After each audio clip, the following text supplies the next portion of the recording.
they're isolated. And if they don't have friends, especially through the Zoom platform, they're isolated.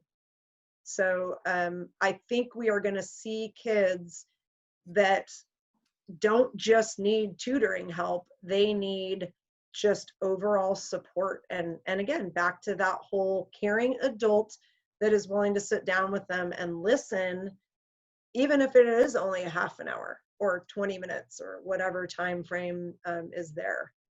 And I really do think that need is out there, if not even more so with the way our system is right now. That's great. I know that I don't want Jen to have to hang in here through to the Q&A time. And so what I want to do is just briefly open up for 2 or 3 quick questions. I'm sure that people have questions and we can handle the low-hanging fruit quickly and let Jen go. And if you have a question, unmute and speak up. Try to not talk over the top of other people. That always gets a little bit chaotic.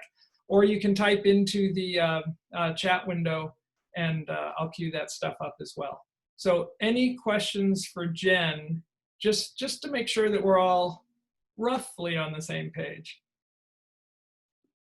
Can I say something, Ben?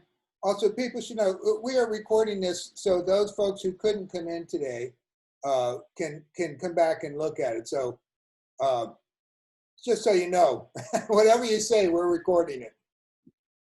Okay. Jen, the first question is just sort of, when might mentor-tutor interactions start to actually materialize and come together? Thoughts? I was talking to Carrie, our principal, recently, and she, from what I can see, I mean, her and I haven't talked in the last few days, but from what I can see, what they're pushing out to families and then teachers is looking at basically that first week of October, it seems like to me, as being kind of the time frame. I think teachers are feeling like, especially, you know, teachers who aren't having repeat students, it's a whole nother group, that it's going to take a little while to even discover the need, I guess is how I would say it. And obviously we identify some of those kids from last year. If they were here, we already know. Some of our lovely sophomores who you all had in the library last year, we already are like, okay, this kid checked in one time, we haven't seen him since. So I think they're already, even in these first few days, starting to put together that list of kids that are, you know, kind of getting behind. Just a quick side note, we have an amazing SPED program here, special needs program for students at all levels, from IEP kids that are maybe behind in math a little bit and need some extra support, all the way to kids who are, you know, developmentally disabled and in their own life skills program. So I think, I'm not gonna, you know, this isn't set in stone, but I do think a lot of those kids are getting extra support from teachers in particular and will not necessarily be part of the tutoring crowd. It's the kids that are falling between the cracks that aren't our special needs kids, but are still low level, that seem to be our biggest need. And that could be socioeconomic, you know, things that are going on, family issues. I mean, we all know it runs the gamut, but I think some of those heavy hitter kids are the ones that we're going to start to see on our list. And those can be the toughest to build relationships with. So I would suggest, as we move forward, and I'm sure we'll, you know, more of this is going to come up, but don't feel worried that like October is going to roll around and you now have to be an expert in geometry or or whatever it is. Keep in mind that just building that relationship with that kid is going to be the first bit of time, no matter where we're at or what we're doing. So Okay. That's what I would, the long answer to a short question. Okay, I have another question, and maybe this one will be easier for a short answer, but it's just people who have schedules where they may be busy in the morning or busy in the afternoon, but have generally afternoons open or generally mornings open. Will there be a way to work them into the schedule, or if you're busy in the morning, you're out of this program? Any thoughts on how that timing might work? From what I can see, the tutoring sessions that make it kosher, make it available to the district. In other words, the district is saying, this is okay, we want to connect mentors with students, is between that 9 to 12 on Wednesday. I'm not saying that there couldn't be other times, but I will say that the district has set that time up where there's a certified teacher in the library, and that will be either me and or Logan Stegner, who's our PE guy. So that might be a little bit tricky. I guess I can't say 100% for sure that it won't be possible, but I do know that certificated teacher being in the space when the Zooms are going on seems to be really important to the district. So I'm not sure how we would get around that. Yeah. For a different time. Good. And one Well, other, that was my question, is that I'm Sally and I can't see everybody, and I for some reason can't see you talking. So sorry to interrupt, but No worries. I specifically wanted to help kids with writing, and I'm really only available in the afternoons. I work at Chimacum School District, but I'm a morning teacher, so I just, have been missing teaching writing to older kids. So that was a very specific thing I filled out on my application. So it sounds like this is only happening in the mornings then. Is that what I'm hearing? Well, Ben, correct me if I'm wrong, that we, with permission from the family, that would be an outside activity, that seems very doable. It just, there's a little bit different setup. And Yeah. maybe you can speak more to that, Ben, but. yeah, so let me just real briefly mention that one more time, which is the tutoring happens kind of in two different ways. One is the teachers that identify a student that needs some assistance, and it happens on Wednesday mornings. The other one is a generalized tutoring service that we advertise to the community that says, need tutoring in writing, math, Spanish, science. We've got people who understand that and are willing to check in with your kid and make sure they have a successful year. And that's outside of the school, and that can happen at any time. It's whatever is convenient for the tutor and the student. So the school connects us with the family then, or? No, that's a general advertisement to the community where we put ads in the paper and out through the school flyer system to say, we have a tutoring service available for free for families. And that allows the families that are caring for their kids and might be more doing remote or maybe doing more homeschooling to get some assistance as well. Right, so they contact you and then you would contact me. Yes. Is that? Yep. So you would set me up with a child, Yeah. family. Yep, exactly. That's how that would work. Got it. Yeah. And Okie doke. Jen? I was just gonna say, and on that same note, I feel like Peach Jar can be something that we advertise or suggest to families here at the high school, and say, hey, there's this great service, you should check it out. Also, I would say, writing skills and your expertise could be a higher level kid who needs, who's interested in writing and wants to be a better writer, not that has a low skill level. So that's where I feel like we need to capture those kids as well. Yeah. And That sounds like a great match, actually. I mean, yeah. I'm open to all, but that would be fun. Yeah. All right, Jen, anything else? Any other questions from the group? We could probably take one more, but we're running a little low into David's time. With All right. that, Jen, thank you. Thanks for popping in. It was great to see your face as always. Yeah, can thanks, stay- you guys. Hey, Jen, we'd love to have you stay. I'll stay for a little while and listen for sure. All right. Okay, then David, I'm going to pass it back to you. All right. Why is I was just saying development is so fast and so quick in teenagers. It's really important for us in terms of Skillmation because sometimes appearances and age is quite deceiving. So we really have to kind of, we'll have to kind of meet with kids. Those of us who did mentoring last year, we know some of the kids we met with were really grown up, almost like college students sometimes, and other kids were just really not with it at all. So there's quite a range. That's something we have to be prepared for in our work when we're mentoring and tutoring.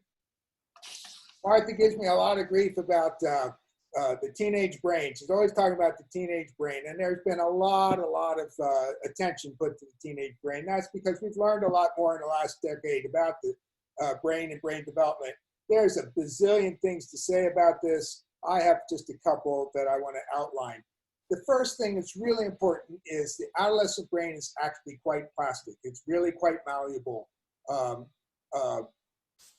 think when I was first in graduate school, we thought, the brain was pretty much developed in childhood. By the time you were 6 or 7, you had what you had, and that was it. We don't think that anymore. There's a lot of things going on in the adolescent brain. And that's really good because the brain is growing and changing, and that makes kids, gives them the opportunity to really develop their consciousness.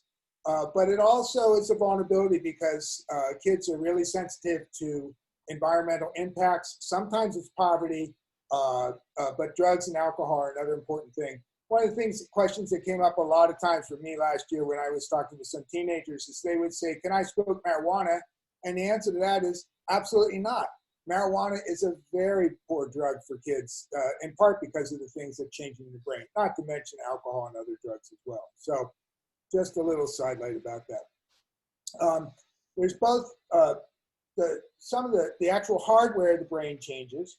You get more, there's a phenomenon called pruning, where some of the synapses in the brain that are extra, the brain is a marvelous thing. It makes a lot of these synapses, it overdoes it. It makes extra synapses. And so through late childhood and early adolescent, we kind of prune some of those extra synapses out. If you don't do that, the brain is chaotic and disorganized. But your brain kind of prunes out about 10% of the neural connections. It also, there's what's called a myelin sheath that goes around the nerves, and that's developing. And another big part of the brain that's developing is your frontal cortex. I have a picture of it right here. This part of your brain right up here. Always, my neurology friends are always, they love Latin, right? So dorsolateral, that means dorsal is towards the top, lateral on the side in the front part of your brain. This is really kind of right behind your eyeballs, right behind your temple and your eyeballs. And that part of the brain is where you're doing a lot of thinking, a lot of memory, a lot of logic and reasoning. It's the part of your brain that says, oh, slow down here a little bit. Let's think about that before we act. It's the part of the brain that does inhibition.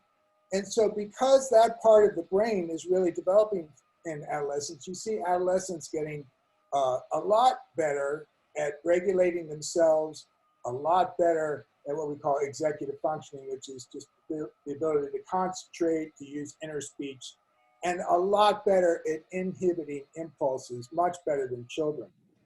And a lot of that comes about because of these changes in the brain. So you see better information processing. In particular, teenagers' memory improves dramatically. They're able to focus their attention a whole lot more.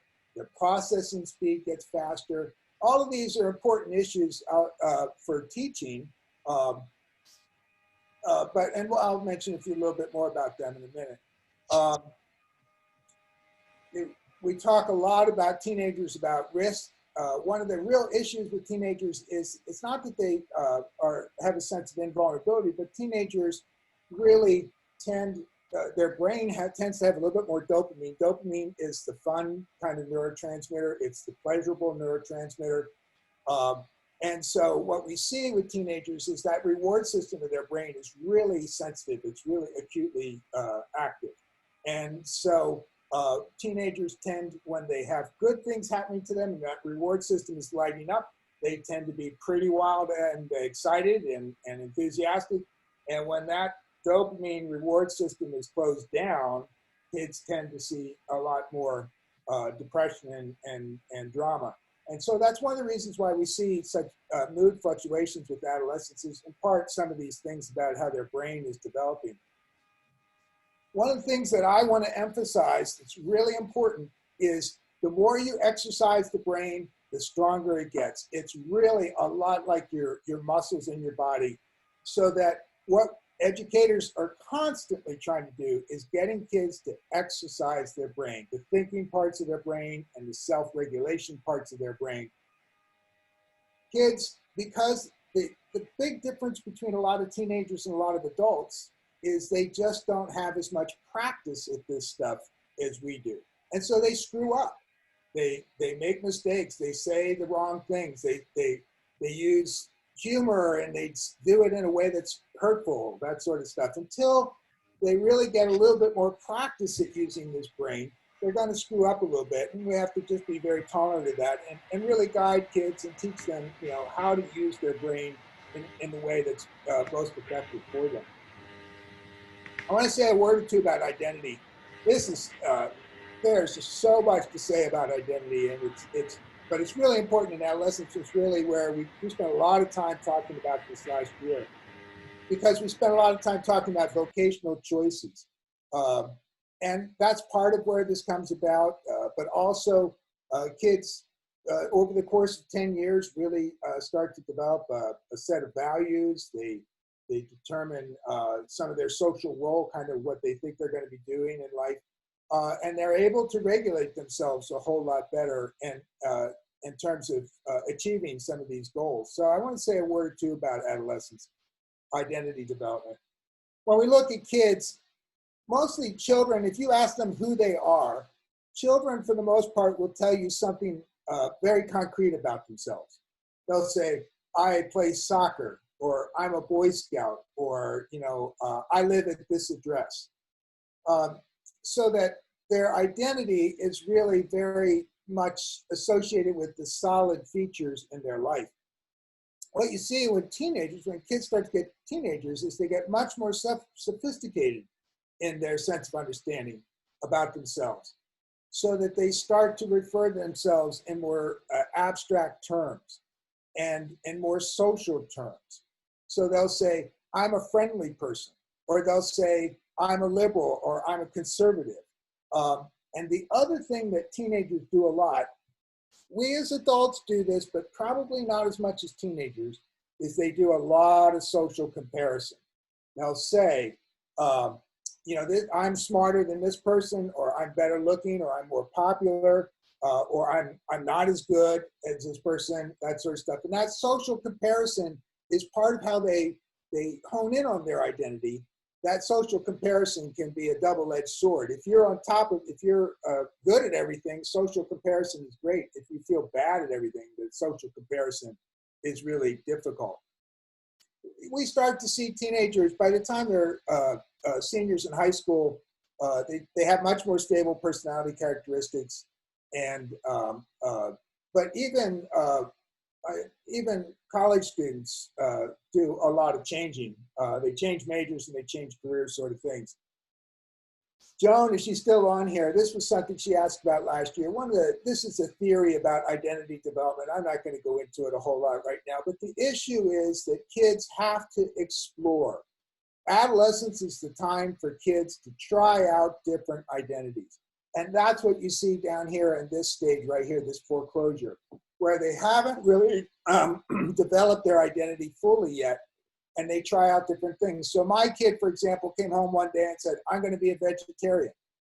Or sometimes kids say, well, I'm going to go get a tattoo, or I'm going to have purple hair, or so they'll try on different things, different clothing styles, different language sometimes.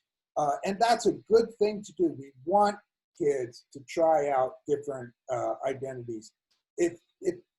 When kids don't, that's not such a good thing. They either end up confused or they end up really missing out on the opportunity to learn about different people and different identity styles. Why is this important? Just you have to keep in mind, the kids that we're talking to, boy, they're right in the middle of this stuff. They're still trying to figure out who they are. And they may change over the course of the time that you're talking with them. And our job is, again, is to tolerate that ambiguity, to realize that sometimes what kids say now is not necessarily what they're going to say a year from now or 2 years from now. So kids might say now, I'm not going to do anything. I'm going to be a bum, or I'm just going to be lazy, and that's maybe what they're thinking right now, but that's not necessarily how it's going to turn out. And you think about that in your own lives. I mean, there were lots of things that we probably said when we were teenagers, and it just didn't turn out to be. We ended up being responsible people in the long run. So we have to be tolerant, and we have to really encourage kids to explore different identities. I want to say a word or two about autonomy. I think this is really interesting. This is what I spent most of my my research career studying, was how teenagers go from the age of 10, where they're really pretty much completely dependent on adults, caretakers, to the age of 20, where they're pretty much the masters of their own universe, more or less. And so it's really a kind of an interesting sort of transition that teenagers go through. And one of the first ways that that happens is something that parents don't like very much. It's called the de-idealization of parents. And I would venture to guess that every one of you who's a parent has gone through this, where your kid, when they're 8 or 9 or 10, thinks you walk on water. And then suddenly when they're 12 or 13, they're derisive towards you, and they pick on you, and they use a lot of, they're kind of snide about you and that sort of stuff. And that's always hard for parents. But that de-idealization of parents is one of the very first steps in kids kind of creating some separation between parents and to kind of create their own, to do some self-determination. And then the other thing they tend to do is they start talking to their friends instead of talking to their parents. So when you have an 8 or a 9-year-old, a 3rd, 4th, or 5th grader, and they have trouble at school, they're going to come home, they're going to say, Mom, Dad, you know, they might cry, they might get upset. This happened in school today, that happened in school today. Sometimes we ask our 13 or 14-year-olds over dinner time, what happened today? Nothing. You know, did you have a good day? It was fine. And that's because teenagers, again, are trying to create some of their own, a little separation between them and their parents. They're much more likely to get on the phone or on the computer and text and write and talk to their friends about all the things that happened to them today. And that's where they're turned to a lot of times for more emotional validation. Once again, a lot of parents, you know, kind of miss this. They feel a little bit like, well, geez, you know, I used to feel really close to my kid. She or he used to tell me everything, and now I don't know what's going on with them. And mostly that's a normal sort of thing. Parent-adolescent conflict tends to peak in early adolescence. And generally speaking, those fusses, while parents and kids, they can be very vigorous arguments and conflicts. They tend to be about what I would argue are generally littler things in life. So when can I wear makeup? When can I go out on a date? You know, when can I, you know, I want to put something up. I want to put this poster up in my room, that sort of thing. So they tend to be smaller issues. And the interesting thing about social scientists have discovered is that those issues tend to be much more unsettling to parents than they are to adolescents. And so parents and adolescents will have these fights, and then what you'll see is the kid walks away in a huff, the parents are still all stirred up about it. The kid comes back a few minutes later and says, what are we having for supper? And they seem like nothing's really happened to them. And yet we as parents were still kind of all exercised and upset about the argument we had with our kids. So again, this is fairly normal, and it's part of how kids create autonomy. You have to have some sense of autonomousness, self-determination, in order to be able to use your own judgment. This is a fancy slide I have here. The attitude towards some kids are anti-authority. Some kids are much more risk-focused. The temporal perspectives means that some kids have a better perception of future time than other kids. So these are some of the features that we look at when we as social scientists, we kind of have looked at these kind of features when we look at how do kids go from being completely dependent to completely independent. We're going to see kids who are, again, some kids have very good judgment, some kids don't. But here's the thing to keep in mind. It really depends a whole lot on the setting they're in. Kids in school, for the most part, aren't given a lot of choices. It's certainly not until they get a little older. The thing I studied was really how kids work with doctors in medical settings, and there they have almost no choice at all. And so kids and adults, we tend to look at the setting and we decide based on the setting, is this something where I can make a choice or not? So a lot of times what looks like kids aren't making their own decisions, but sometimes it's because they're in a setting that really isn't encouraging that. So why are these things important for us? I think the bottom line is that what we're aiming for, the work we're trying to do, is to get these kids to be autonomous self-determiners.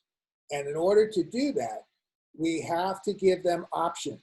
And we can do that in our mentoring and tutoring all the time. Give them options, require them to make choices, and whenever possible, respect their decisions and choices. That's what gets to exercise that part of their brain. That's how they get to be quality citizens. And David, I just want to chime in with one other comment here.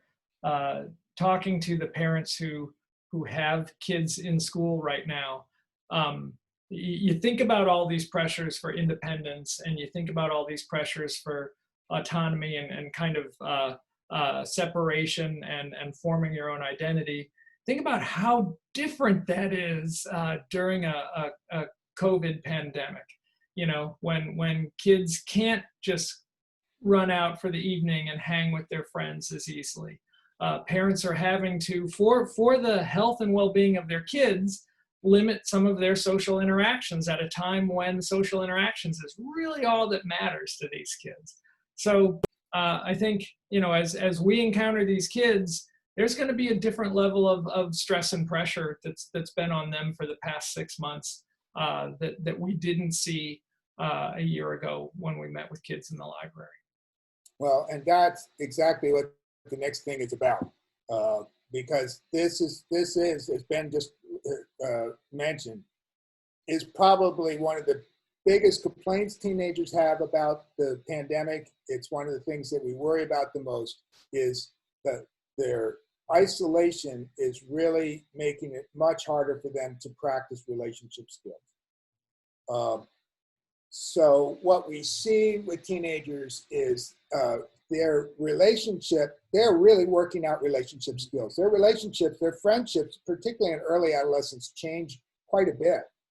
And popularity ratings change quite a bit. Kids go from middle school to high school, and so they meet other kids. And so their friendships and their relationships are actually changing quite a bit. And it's where they're getting practice at relationship skills. And that's probably one of the big things that's falling through the cracks now. Just for fun, researchers, we look at best friends, we look at cliques, we look at what's called the peer crowd phenomena. So the peer crowd phenomena is there's some kids who are athletes, some kids who are scholars, some kids who are skaters, some kids are stoners, that sort of stuff. So it's another way that kids do some of their identity seeking, is by the different crowds that they hang around with, and without getting too bogged down in that. Um, the really important and interesting thing about adolescents is they, in part because of the changes in their brain and how their consciousness is evolving and this self-disclosure, you really see teenagers developing the capacity for intimacy. And what that really amounts to, and what teenagers really enjoy a lot, is what I call cognitive synchrony. They find a friend that thinks a lot like they do, and it's really it's very strong kind of emotional experience for kids. That's why when they break up with their friendships, sometimes it's really devastating to them. What you see teenagers doing that they haven't done as much before is they do a lot more self-disclosure. So they'll tell their friends, this is this, that, or the other thing, or I did this, or I did that. And they expect that their friends will do self-disclosure back to them. But some kids don't have good attachment histories. Some kids don't have families that teach them about relationships. Some kids have a lot of what we call rejection. Of course, adults have it, rejection sensitivity. So some of the teenagers we're going to work with are very, maybe not as trustworthy. They may not have as good relationship skills, and they may not know how to enter a relationship with you as well. One of the things that we see, we've talked about this a lot last year in our meetings, is there are a lot of kids who are bullied, kids who feel like they're not very good at things. We often talk about kids who are neglected. These are kids who don't get a lot of attention from peers, but that's not necessarily a lifelong problem. But then there are other kids who are what we call rejected. Other kids don't like them, and they push them away. And that actually can be a very difficult experience and can have lifelong consequences for some teenagers. We will see both kind of teenagers in our work. We'll see some kids who are just fine. We'll see some kids who are neglected, but they can manage. But then we also see some kids who are kind of rejected kids. They can be difficult to work with. We had a couple of those last year that we had to kind of come up with some special circumstances around. And we could talk about that some more when that happens.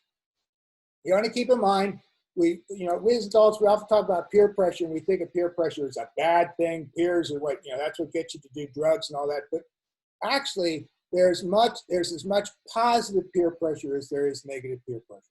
Teenagers will say to one another, knock it off, don't be a jerk, stop doing that. That's what we call normative regulation. They're telling other kids, this is how to be, if you want to hang out with me, you got to be normal in this kind of way. And so you do see other kids really doing normative regulation. That's one of the things we want to do this year, is include the Red Hawk mentors, which are other teenagers who will work with these other kids, and they will be doing, here's some ways to study, here's some ways to do this, here's the way to do that. So peer pressure is not always a negative thing. Youth culture, let me just say one or two things about that. We're all older.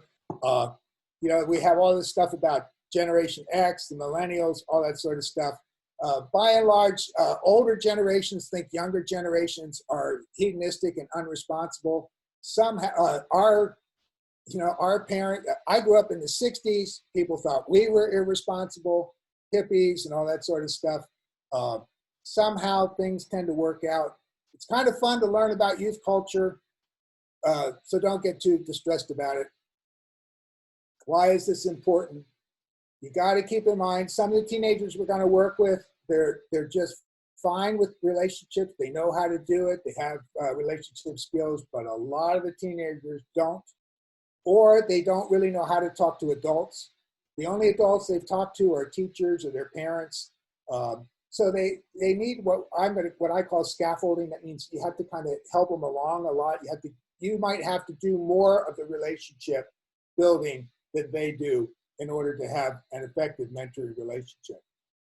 Now, I have a few more things to say, but I'm going to say them tomorrow, and it has to do with what we're going to do when we do online kind of work.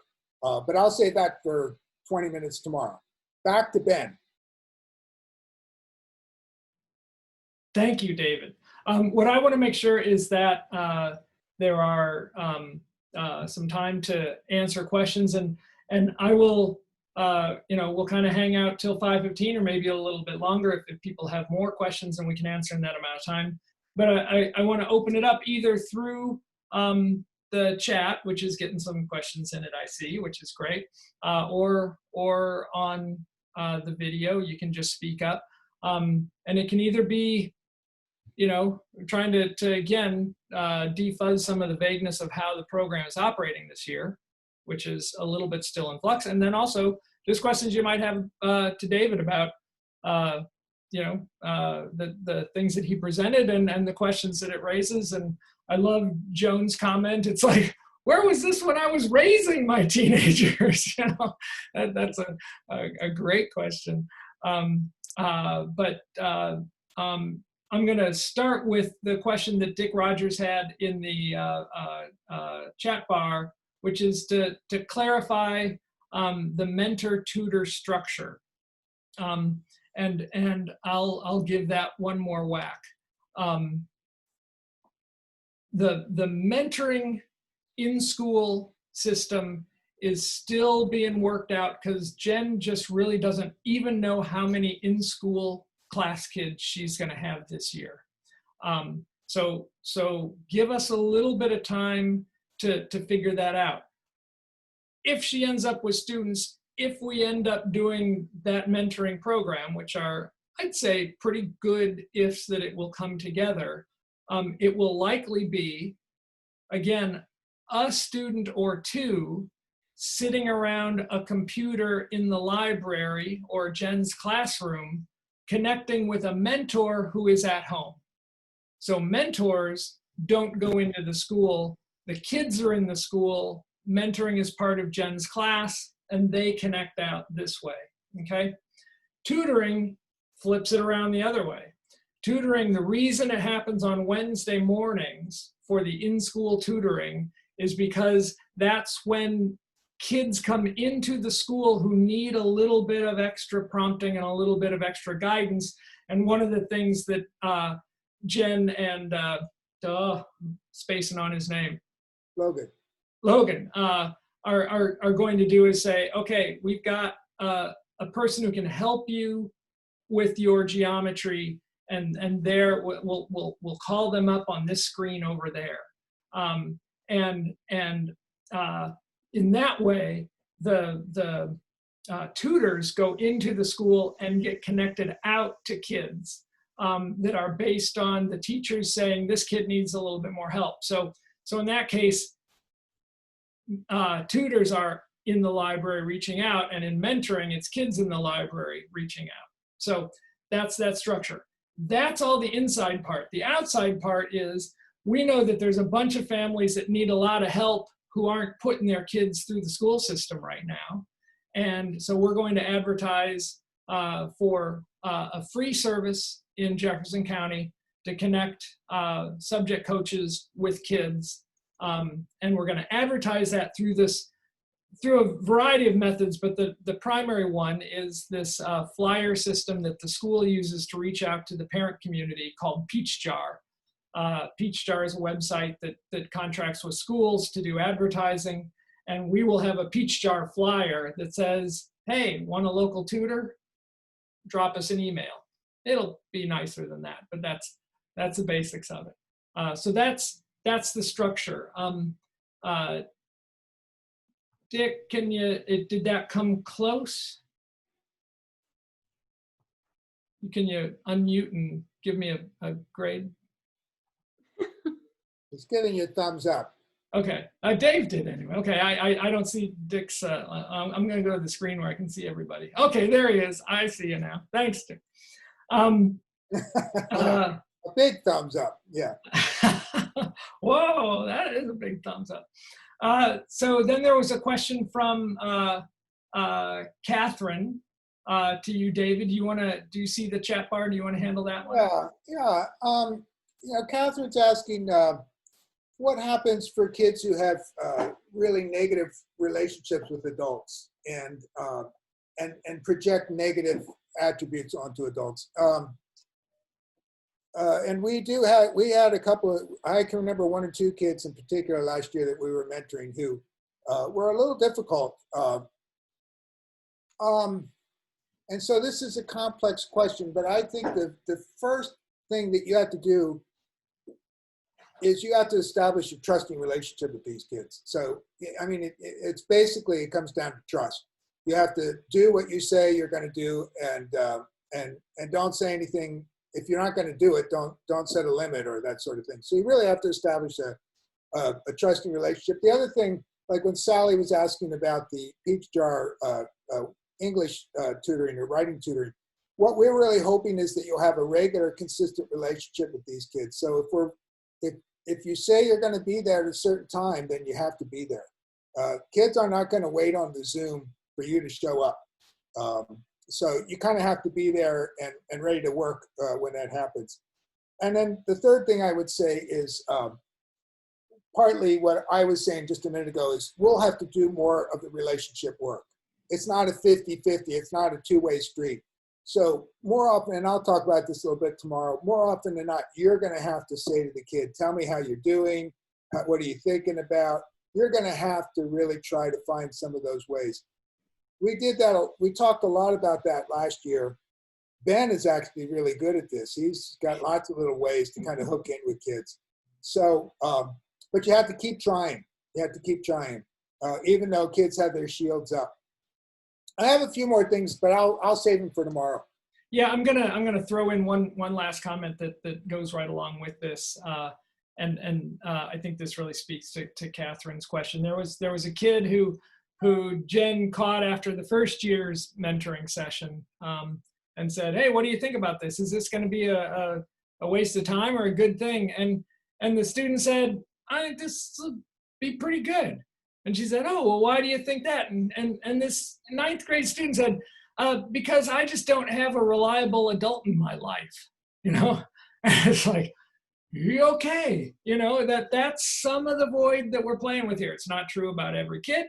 Last year, one of my kids was sleeping in a car most of the time. So it's a range. You've got honor students and you've got kids who are afraid to go in their own home. So and that's what's so great. I'm just so pleased we got, you know, for a while there the participant list was up to 25, which just blew my mind and made me happy. Because, you know, it's this community. You're not out doing this on your own. If you're new to this program, you know that there is a lot of support that comes from the other faces that are on the screen and everybody's trials and everybody's oh so many errors as well. So we figure it out as we go. Can I add one thing to that, Ben? And say, sure. Ping pong. I thought about this in response to something that Catherine Burrell and I had talked about earlier a week or two ago. You know, we're the elders of this community. You know, we need to take care of our community. We're the elders. We're the people are looking to. We've been through, many of us have been through difficult times. These kids and some of these teachers are going to be looking to us for guidance. And so that's why a lot of what I've said and we'll say tomorrow has to do with we need to be patient, we need to be tolerant, we need to be accepting, we need to be empathic, because that's what's going to help these folks get through. Both teenagers, and I try to do that, and I'm sure many of you do too. When I'm in the store and I'm talking to the cashier, I'm trying to be extra nice just because, you know, I think I'm an elder of this community and I want folks to do that. Yeah. The kind of community I want to live in. And that's part of what we're doing. Yeah. So Gary had a question and I'm unmuting Martha or trying to. She seems to be barely. Can Martha, you you unmute can Martha? Not yet. There she is. So the question was the question was about access to textbooks. Do you know about that, Martha? So we're either going to have access to textbooks or to homework sheets. And we're just going to have to figure it out. But I've got until the beginning of October to figure it out, and I'll do that. You will almost undoubtedly have access, if you're doing the in-school program on Wednesdays, you will almost undoubtedly have access to those books while you're there on the Zoom outward with the kids. Whether they have enough copies for you to take them home is one thing. I think if the textbooks are reasonably priced textbooks, we can look at Skillmation picking up the tab for you having the information that you need to for your kids. If it's one of those crazy $450 biology textbooks, I'm not paying for that, but that's, hopefully we can avoid it. The other thing is that I will be in contact with Logan a lot so that he can get those Red Hawk mentors to whoever are the brave math and science folks to be able to teach us how math and science happens now. It's different. So, and then we just got a big reach out from AAUW who also have some mentors and have some tutors that are wanting to do math and science as well. It's not just us on this screen today. Yeah. Not everybody can ever make a Zoom. So, yeah. But we'll keep working on it and it'll happen. So we are at time. I don't see other questions in the thread. I'm going to call it a win. Martha, do you want to say some parting words of brilliance? Nah. No, I will say, Just that really thank you. Thank you so much. And I am the one that is going to be doing the logistics for the subject coaching. I think that David will be doing the logistics for the mentoring, and Ben is just going to be doing general logistics because he actually runs the site. So if you have trouble making your profile, it's Ben you talk to. I will try to keep all this scheduling for tutoring going and who needs what kind of information and what subject coaches need, what kind of tutoring for themselves. And I'll just do my best, and I'm always available. Just email, and every one of my emails has my telephone number on it. And Pete Hubbard, if you could see the rest of my screen, you'd see that your email with your login issue is still up there. I know it's been 2 weeks. I've talked to the developer 3 times. I'm chipping away at it. We're gonna make that ability to add activities easier than it is now. So thanks for staying on me about it. Martha? Yeah. Martha? Yeah. One of the things that I ran into last year when I was tutoring algebra, the text, because it's different from the, Dick and Jane primer that we had in school, it'd be helpful, I think, for us to be able to prepare before we get into the tutoring session, so we know we're not stumbling through it at the same rate that the student is, and probably slower in my case.